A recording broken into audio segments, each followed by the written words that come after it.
Nous continuons le commentaire sur l'épître aux Galates. Nous sommes présentement à la 40e partie de ce commentaire ou à la partie 40. Il est écrit par le bien-aimé frère William Kelly. Or, dit l'apôtre, vous qui avez mangé et bu comme si c'était un repas ordinaire, vous y avez participé indignement. Car il est possible pour une personne convertie de manger et boire indignement. Ces saints de Corinthe prenaient la scène avec légèreté, ce qui avait donné occasion au diable de prendre l'avantage sur eux, et quelques-uns s'étaient même enivrés. Faire cela, dit l'apôtre, c'était manger et boire un jugement contre eux-mêmes, et non pas la scène du Seigneur. La conséquence était que quelques-uns d'entre eux étaient malades et d'autres se mouraient. Il leur fait savoir que le Seigneur les jugeait et mettait sa main sur eux, mais il n'y a pas le moindre doute qu'il s'agissait de jugement et non pas de damnation. Quel était le but du Seigneur dans tout cela? Afin que nous ne soyons pas condamnés avec le monde. En parenthèse, 1 Corinthiens chapitre 11, verset 32. Mais si nous nous jugeons nous-mêmes, nous ne serions pas jugés. Mais quand nous sommes jugés, nous sommes châtiés par le Seigneur afin que nous ne soyons pas condamnés avec le monde. En parenthèse, 1 Corinthiens chapitre 11, 31 à 32. Le but n'était pas d'éviter la damnation, comme la version autorisée du roi Jacques le laisse entendre en rapport avec le sort auquel les Corinthiens étaient exposés. Lisez jugement au lieu de damnation et vous verrez une lumière toute nouvelle jetée sur ce passage. Mettez-y l'expression impropre et vous détruisez l'équilibre de manière entièrement irréparable. Dès l'instant où vous revenez au vrai sens, suggéré par la note en marge de la version anglaise, tout devient clair. Ce qui était auparavant obscur et troublait votre âme vous apparaît maintenant tout simple, solennel, sain et en même temps conscient. Si vous avez traité légèrement le souvenir des souffrances du Seigneur, vous êtes en danger de tomber sous sa main. Quelques-uns avaient même été ôtés de ce monde, mais c'est afin que nous ne soyons pas condamnés avec le monde. Ce qu'ils laissent entendre, c'est qu'ils étaient de si méchants enfants qu'ils ne pouvaient être laissés plus longtemps dans ce monde. C'est pourquoi Dieu leur avait envoyé des maladies, les avait enlevés par la mort.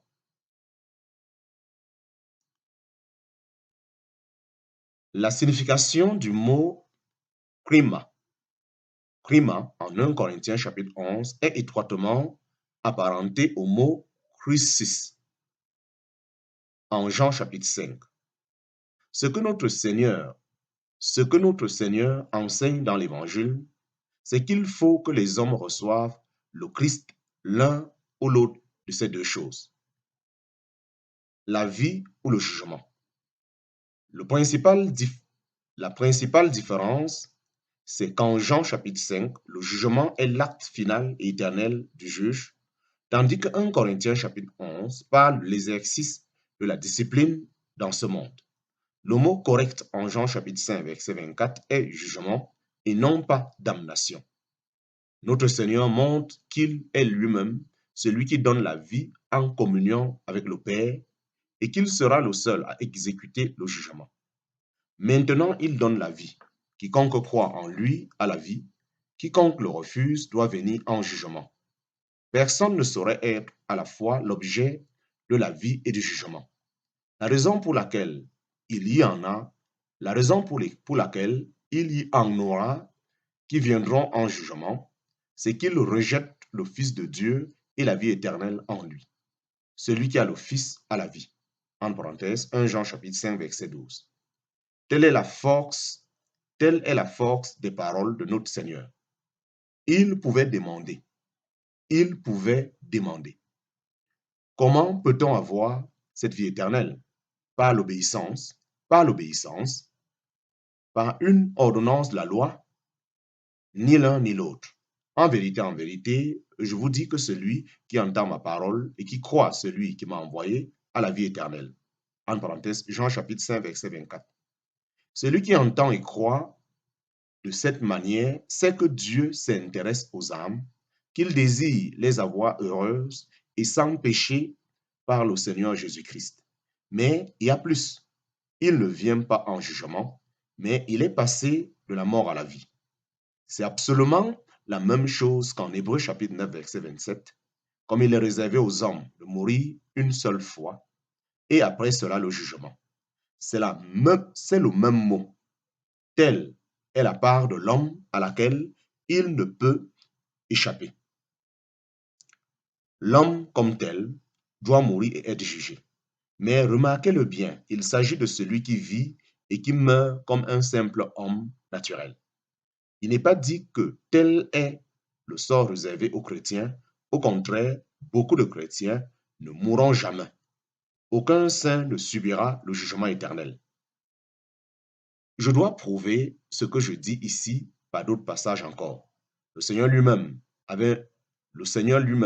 avec un cri de commandement, avec une voix d'archange et avec la trompette de Dieu, descendra du ciel et les morts en Christ ressusciteront premièrement, puis nous les vivants qui demeurons serons ravis ensemble avec eux dans les nuées à la rencontre du Seigneur en l'air.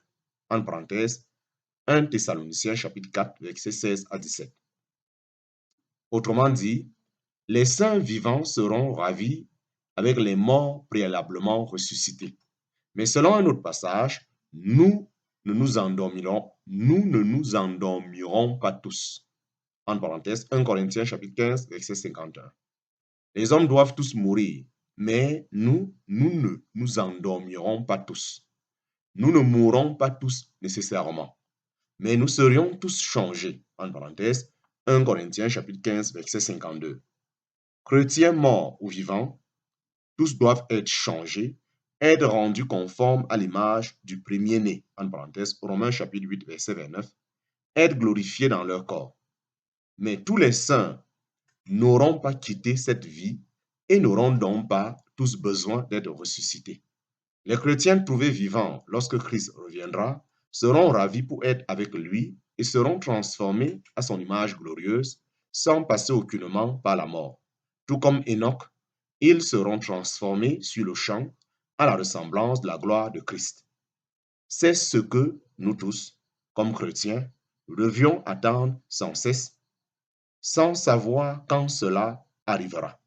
C'est pourquoi il est dit, nous ne nous endormirons pas tous, mais nous serions tous changés. Et qu'adviendra-t-il de ceux qui ont refusé Christ? Ils doivent tous être jugés. Il est réservé aux hommes de mourir une fois et après cela le jugement. En parenthèse, Hébreux chapitre 9, verset 27. Mais il y a plus encore.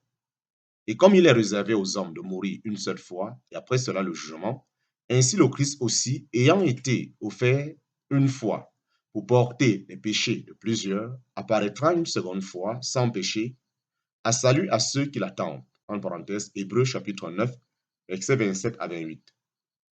Vous avez là deux portions, deux destinées. Celle de l'homme qui est la mort et le jugement, celle du chrétien qui est Christ, l'unique sacrifice pour les péchés et qui revient bientôt en gloire pour son salut finalisé et complet, non pas pour le jugement.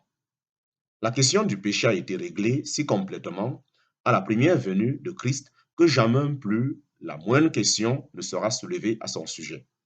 Quand il reviendra, il apparaîtra une seconde fois sans péché, en parenthèse, c'est-à-dire à part le péché, n'ayant plus rien à faire avec lui, à salut. Il a lui-même souffert pour le péché, il a ôté lui-même. La conséquence en est que tout croyant, où qu'il soit, quelle que soit son ignorance, a le droit d'attendre le Seigneur qui va venir pour lui et pour tous ceux qui se sont endormis en Christ avant lui. Le croyant a le droit de savoir que Christ ne l'appellera jamais pour le jugement, parce que Christ ayant été jugé à sa place et ayant pour toujours ôté le péché par le sacrifice de lui-même, il apparaîtra une seconde fois sans péché à salut pour eux les croyants. Mais quant à ceux qui refusent Christ, bien loin de ne pas venir en jugement, ils seront plus tard ressuscités des morts spécialement pour faire l'objet du jugement. C'est la résurrection de jugement. En parenthèse, Jean chapitre 5, verset 29. Elle a certes pour résultat la damnation, mais le terme utilisé par l'Écriture est celui de jugement. C'est le même mot que plus haut. Le but de cette résurrection des méchants, c'est le jugement. Et quel est le caractère, la résurrection du croyant? La vie, en parenthèse, une résurrection de vie. Jean chapitre 5, verset 29.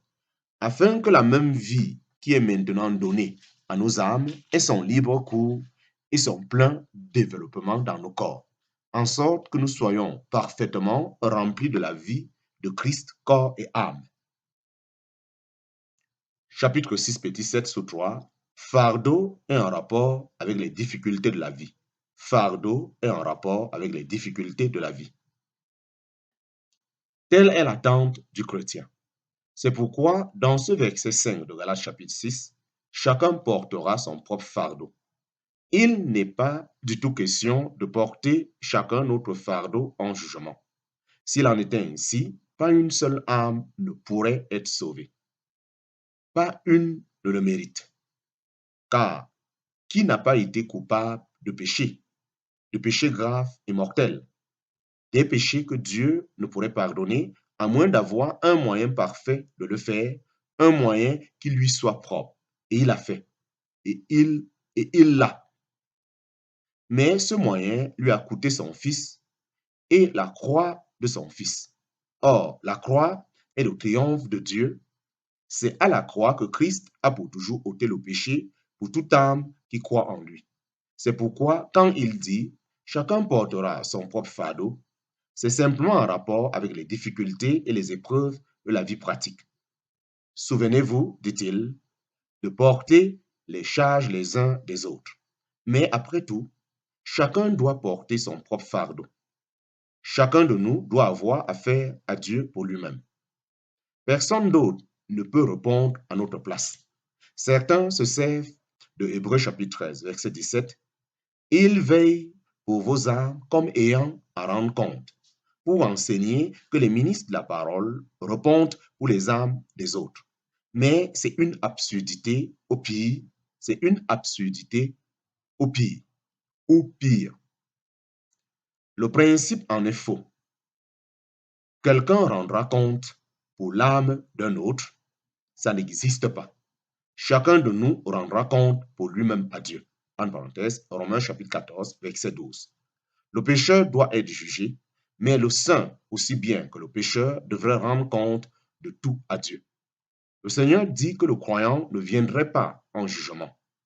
C'est dans le sens de mettre en jugement pour voir si on sera sauvé ou non. Ce ne serait jamais le cas d'un chrétien. Toutes choses seront manifestées devant le Seigneur, non seulement les péchés que nous avons pu commettre depuis que nous sommes croyants, mais ceux que nous avons commis quand nous étions inconvertis. Nous pourrions supposer que cela serait terrible au-delà de toute expression. Mais souvenons-nous de la condition dans laquelle le croyant serait quand il rendra compte pour lui-même à Dieu. C'est quand il sera semblable à Christ. C'est quand il sera semblable à Christ.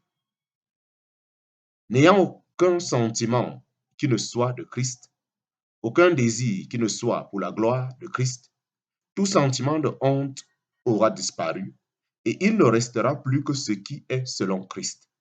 La pensée que Christ nous établira tous parfaitement comme lui-même en gloire est la réponse directe à toute anxiété de l'âme. Bien que tout ceci soit vrai, il est important de garder à l'esprit qu'il y a maintenant un jugement très actif en cours. Le Père observe nos voies et s'occupe de nous. Il nous faut examiner nos voies jour après jour. Chacun, saint ou pécheur, devra rendre compte pour lui-même à Dieu. La puissance de Dieu l'accomplira dans l'un et dans l'autre. Dans l'un pour son entière condamnation, dans l'autre pour apprendre combien il est redevable à la grâce de Dieu de la manière la plus absolue. Mais c'est une chose différente du jugement. Nous ne saurions trop insister sur ce que paraître devant le tribunal du Christ n'est pas nécessairement un jugement. Aucune parole de l'Écriture ne peut jamais mettre de côté cette vérité que celui qui croit ne vient pas en jugement. En parenthèse, Jean chapitre 5, verset 24. Dieu ne se contredit jamais. Que chacun doive porter son propre fardeau, cela se rapporte à notre responsabilité. Que c'est merveilleux en avoir fini avec notre responsabilité comme homme ayant Christ maintenant.